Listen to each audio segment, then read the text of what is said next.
What up, though? It's Big Low Gross, aka Skeet Gross, man. This is another episode of Skeet of the Week. Yeah, how y'all like the first two episodes? I told y'all it was a shift, man. Episode 1, I was doing too much. It felt like.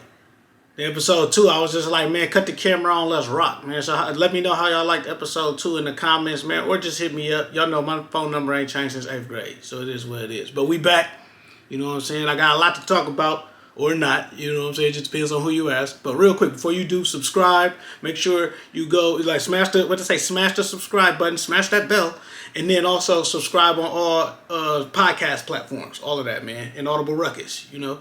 I wanted to talk to y'all a little bit because, man, episode 2 almost didn't happen, bruh. Like, you know what I'm saying? Like, me and Neezy, man, like we a true content creator couple, if you will. Say that 3 times fast. Content creator couple. Content triple C's. But nah, like, and I'm sure a lot of y'all know, man, like the storage, man. We had an issue with Adobe. Like, I think it was like an update with Adobe Premiere or like Rush, one of those.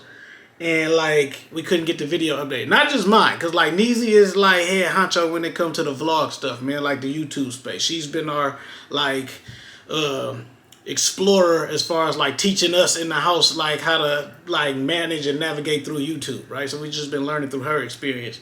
So getting her video up was the priority. We spent all weekend doing that, trying to figure that out. And then, because, you know, everything we tried, we got the Best Buy Geek Squad stuff. All my creative friends like that I hit up like, hey, when you see this type of error message pop up, what you got to do blah, blah, blah, blah, blah. So needless to say, we got it up, right? But then we had to then turn around and get mine up. So it took a minute, man, but we here. So I just think that, man, Adobe is, while it's a good software system to use, depending on whichever one you use, Adobe anything like from the Creative Cloud is dope, if you ask me. But it just take up a lot of space. You know what I'm saying? And that's one thing they don't talk to you about, like when people telling you to get off into your content game and like, oh, be a content creator, be a podcaster, be this, be that. Storage. Data storage is important. Okay? You need to have like 15 million external hard drives, man. I got like 3 of these, 2 of the regular like little ones and stuff, just storage. And then one of them died on me. Not this. This is good. This is good shit. This is high quality. It's the Lacey joints. You know what I'm saying? All the music people know about this. Even the videographers, everybody. This has been cool. You know what I'm saying? But the other ones, man, they go out on you, all of that. But nobody talks about, like, you know, those are the intangible things that you need. Like when I think about, I think I was doing some of our our monthly budget or whatever for like the household and stuff, and you really look at like how much you spend as a business expense, right? Like all the different subscriptions and stuff you got. Now you could take the cheap, you know what I'm saying, the cheap way out, take the shortcut, right? But I'm trying to play the game straight up, man. And if I need it and I can afford to like get it, or it's a tool or a software that I need or whatever, and it's gonna make the job easier and give that quality to it, pay for that shit, bro.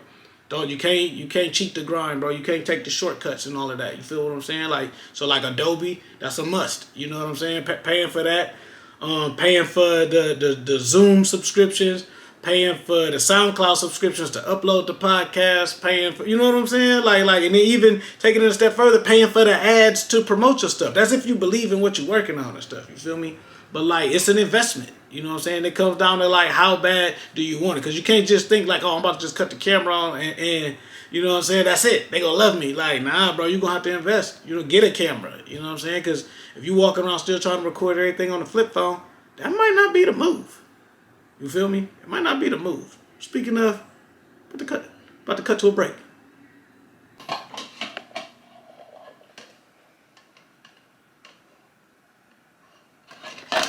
Cheese. Say hi, Inaudibles. Hi, Audibles. I'm cheesy. You making soup? You making burgers and soup? Yeah, I'm making burgers and soup. That's cool. Can I have some? No. It's not ready yet? No, it's not ready yet. Can I have a burger? The burger look ready.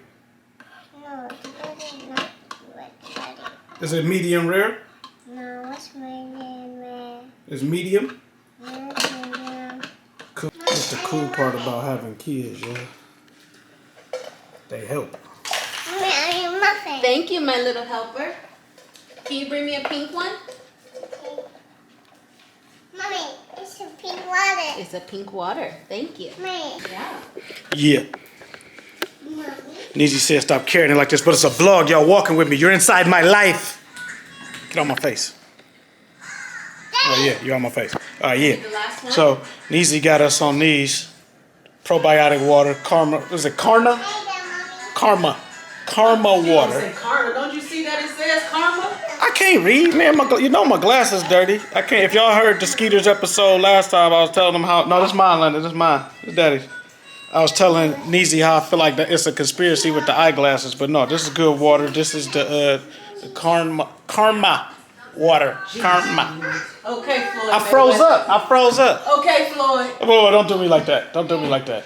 Okay, I was reading a level ahead of everybody growing up. That's a fact. You can ask anybody that went to Burnett International when I went there. I was in kindergarten reading with the first graders. I was in first grade reading with the second graders, and so on and so forth until about sixth grade. Okay, But this now is strawberry that you have lemonade. glasses, you can't see. I can't see. That's the real thing that's going on. Okay, I'm old. Okay, So you I'm not can denying read that. like Floyd 'cause you can't see. Look, I know a lot of dudes. Don't call me old. Don't be calling me this and that. Look, I'm glad that I made it past 17.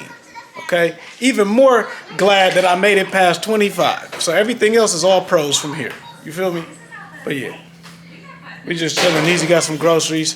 I had a half day from work today, so I'm working on a couple other projects before we get ready for the show. It's going to be a good one. I'll tap in with y'all in a minute. Speaking of Neezy, man, let's take a look at some of this Naturally Nay. Yeah.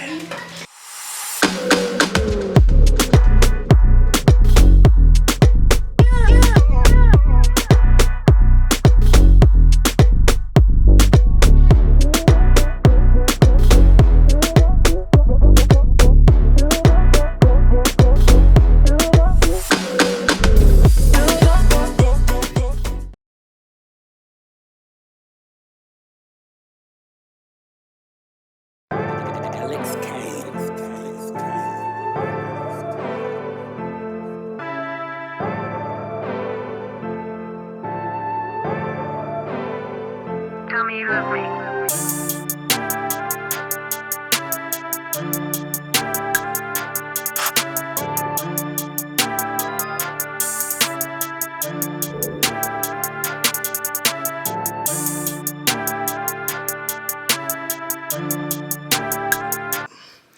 What up, though? Alright, I'm back. This is Saturday morning when I'm about to edit. So I don't Neezy getting on me because she's like, how you gonna drop your vlog video, but you ain't recorded it all week? So, look, I be busy, okay? Things are going on, man. I showed y'all a little bit of sometimes it's late nights that's associated with this stuff, man. So it'd be like, you gotta stay up a little late to get ahead on the next day or whatever, man. But this is a non-stop grind. You feel me? I feel like I gotta I always say this though, but like I feel like I got a 9 to 5, a 5 to 9, and then a 9 to 12. You know what I'm saying? Because I easily be up till like 12, 1, 2 in the morning, like doing stuff, then turn around and wake back up again at 6 the next day. Like it's like I only really get 6 hours of sleep. I think they said you're supposed to get 8. I don't see that happening. You know what I'm saying? Whoever says you need 8 hours of sleep ain't got no kids. For real. But, it's a process. It's a journey, man. For me, I'm always working on something or another. So it's like, I told y'all, I'm trying to like find a way to be still. But it was a book that I read called The Startup of You.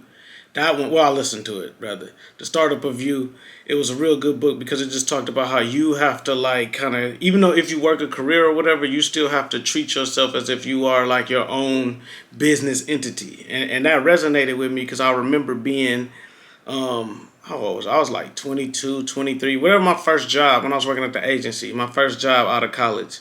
And I used to sit there and I used to be like, man, I am the CEO of Gross Enterprises, and I run my life like a business. You know what I'm saying? Like I really was living by that. You know what I'm saying? Like how I was handling and conducting my household business, all of that stuff. So by the time in Audible Ruckus, like we got the LLC for that, and then with Neezy stuff, and then now at Midnight Club, it's like I had already been like conditioned. You know what I'm saying? Like I've been business savvy, or like I'm conditioned to like function a certain type of way. So.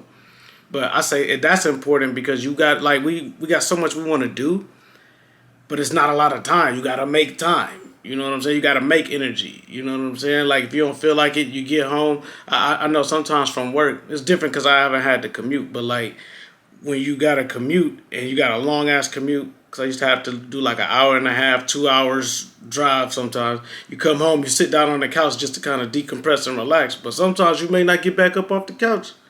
So for me, I just go, and then just crash out, then just wake up, and then just go again. You know what I'm saying? But I'm trying to get better in the in betweens. But I'm dedicated, y'all. I want y'all to understand that. That's why I'm showing y'all kind of the inner workings of what goes on. I know I make this shit look easy, but it's not. And then also, we talked about this on the Skeeters episode, but like, you got to be qualified to do stuff too. I know, like in the post-COVID society that we live in now, everybody is like, oh yeah, I could just try this. It's cool, but like you're dealing with level 5 Jedi masters. You know what I'm saying? Like who's like, I'm where I'm supposed to be because like this is the sum of all the choices that I made to get here. You feel me? Like, and I mentioned it on the last one. Like, you gotta have like your credentials or some type of like something to show. Like, oh, this guy knows what he's talking about. And for me, I remember going to school in college, and a lot of my coursework or like what I picked like my last 2 years of school as far as classes and all that like prepared me for podcasting. I picked a lot of American cultural studies classes. I remember I picked like Intro to Black Music. It's like intro. It was called Black Noise Intro to Black Music. And what we did was it talked about the sociology behind like different periods in time and the music that came from that. So we started all the way, you know what I'm saying, back in the day. For the 50s and all that stuff, all the way up to hip-hop music, right? Then we did Intro to Black Film, where we covered everything from Birth of a Nation, the blaxploitation movies, Sidney Poitier, Harry Belafonte, like all of these people, all the way up to like the hood movies of the 90s, and then the Tyler Perry run. That's right before I graduated, when Tyler Perry's run started or whatever. But like, we covered all of that. And I was explaining to Neezy, like a lot of that is you read the book or listen to the song or watch the movie, and then you got to write a 1-page paper or a 2-page paper, however many pages, on what you saw, like what you consumed. That's podcasting. A lot of times people just want to hop on these microphones and just say stuff, but they haven't even like processed it, looked at it, nothing, did nothing. You know what I'm saying? It's like, nah, bro, like you got to like consume it and then like debrief on what you watched. You know what I'm saying? Like that's what it really is. Nowadays people just run into it. I don't need to see that to have an opinion on it. It's not an informed opinion then, right? And then you're not versed at breaking down your thoughts on it and all that either, because you just rushing just to just say some stuff, but like you haven't really processed it and taken it in. So that's what I mean. Like I'm a professional. Like I know what I'm doing. Like even if I'm watching something, I'll watch movies or watch a show and I'm taking notes either internally or like literally taking notes. Like, all right, this is what I thought of this. This is what I thought of this character. This is what I thought of this. And then when it's time to get on the podcast, I got stuff to talk about. I hate that. That's side note. That's the one thing that I really, really hate. My granny told me you're not supposed to hate.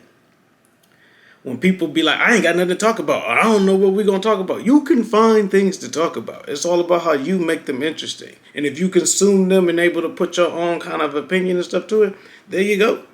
And depending on how much of an opinion and how much of it like really register with you and like your notes and stuff that you have on it, you can stretch that for 5 minutes, 10 minutes, 15 minutes. It don't really need to be that long. But like you can find something to talk about if you really was looking for something to talk about. But that's neither here nor there. I'm about to finish editing, so hopefully this will be up by the time I get done with the show or not. Neezy's going to be mad at me either way. Okay, I'm sorry, Neezy, and I love you. Y'all make sure y'all buy a shirt, though. inaudibleruckus.com/shop.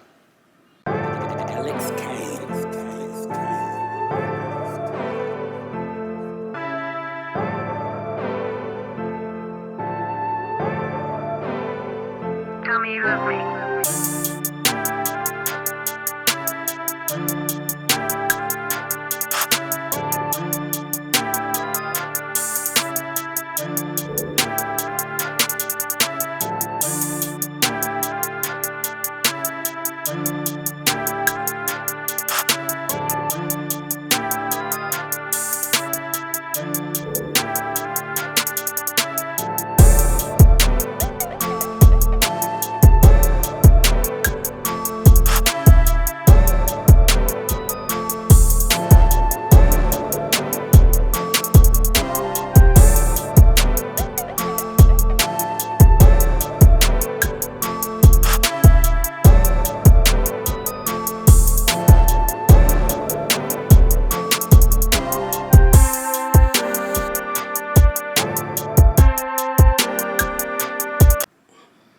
that's kind of my thing too. Like, bro, like it's not a pod. Just because you got a microphone or you do a video does not make it a podcast. The podcast is the audio part.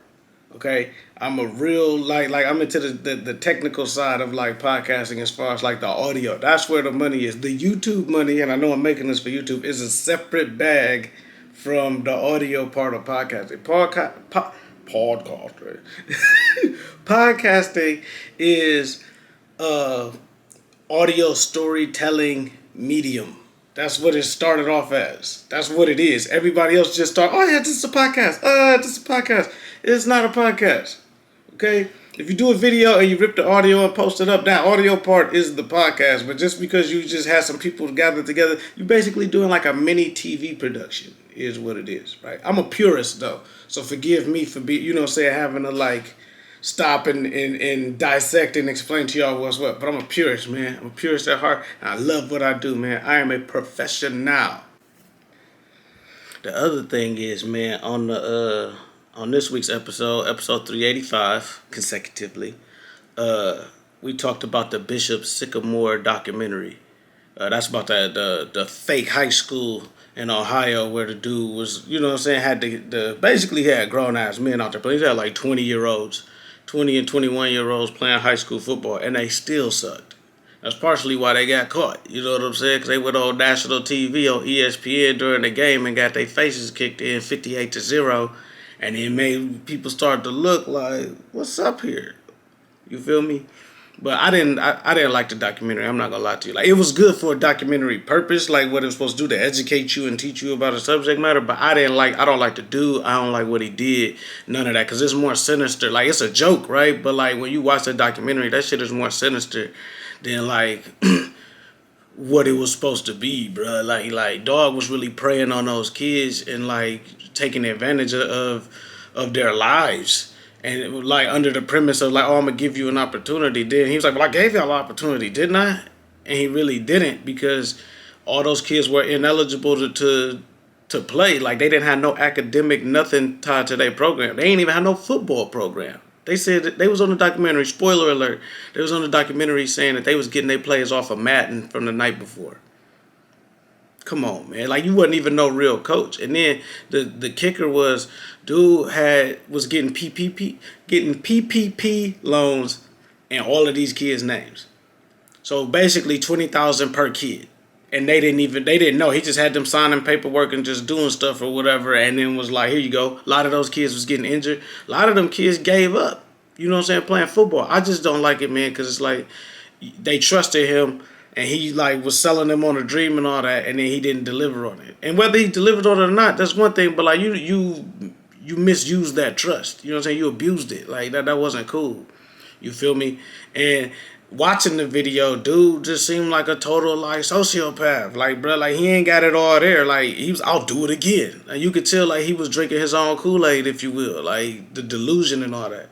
And that shit just like pissed me off because I podcast, I do the marketing and stuff with that, but I do like a whole lot more stuff. And the podcast stuff is what I'm just using as an avenue to help take care of the rest of the stuff. But like me, some of my best friends and stuff, like we work like within the city to, like we've had certain programs, stuff like we're not so much formal like mentorship or whatever, but like we know that like we try to help like the younger ones, you know what I'm saying, the youngsters. The high school range and going into like the college range, like that's a pivotal moment, you know what I'm saying, in a young man's life, because that sets the trajectory of your life going forward. So, we try to do like mentorship. We just did like a panel. I just sat in on a panel a couple weeks ago with one of my best friends where like we were helping get kids ready for college. They had just graduated from high school and we was letting them know like what to expect before they left off for college. It was like a 4-week program. And like we did like a little module on that. And then I've always like mentored like the youngins that come up underneath me, just kind of show them the ropes. You know what I'm saying? Like you're supposed to do that. Like that's the responsibility. And if people look to you, I ain't saying you got to run around being no role model or looking for people to like, let me help you, let me coach you. But like if somebody like gravitates towards you and like want to learn from you, like bro, like teach them. You feel me? Don't take advantage of that. You know what I'm saying? Like. It's different. Now, get paid if let's say if you a consultant or if you like, you know what I'm saying, like that's your profession or whatever. Like get paid, but like be transparent about it. Like if it's like a professional type of situation, you a professional mentor or whatever. So, all right, my fee for consultations for weekly consultations is $150. You know what I'm saying? Okay, cool. Like then at least we know. But don't be like somebody come to you and you take advantage of that opportunity or you misuse them or abuse them, bro. Like that ain't cool, man. Like that's nah, bro. Especially and I feel like for the older generation, man, they. I hate to say this, man, but like you got to be critical. Man, y'all should have did a better job of like reaching out and helping. Now some have, but a lot of older folks was just like, oh, y'all got to figure it out the same way that I did. So whatever, that's not cool. And apparently this dude like was more so on that because he just wasn't rap tight altogether. But watch this clip that from us talking about it on episode 385 of Inaudible Ruckus. Crazy. He about to do it again. Well, no, y'all bearing the lead. Y'all getting too far ahead. I say that because, like, the stuff that he was doing, right? He took advantage of these kids. He had them all sign up for PPP loans in their names, and then got the funds on their behalf, and then utilized that to like do what he was doing, and then just kind of doled out the crumbs to them. So to E-Ray's point, like they was eating like whatever was left over and all of that shit, which is what I didn't like. I felt like, you know what I'm saying? You can't say that you're doing all this to give these kids an opportunity, but you're shortchanging them to keep your bullshit going. And that's what I didn't like. And then because that's when I really got mad because I was like, oh, this is fucked up. You're really fucking up their lives. Between the PPP loans, which it needs to be said that the kids never knew that they were getting signed up for any type of loan. They thought they was getting a regular college loan. They thought they was getting not even that. He gave them a piece of paper, was like, here, sign your information and just put the information down. Like it was just an info sheet. The one dude was like, I never had to put my, like in a college application or whatever, I never had to put my social security number down. So he asked his dad, and his dad was like, yeah, you should try to get that back and destroy that at any way you can. Mm-hmm. And then they told him, oh yeah, no, we destroyed it.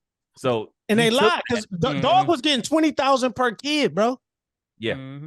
And but wasn't paying for nothing though, because like right. As you watching this shit, bro, where was that money going? The uniforms, the jersey, he wasn't paying nothing out. So literally, it seems like he was just keeping all that for himself.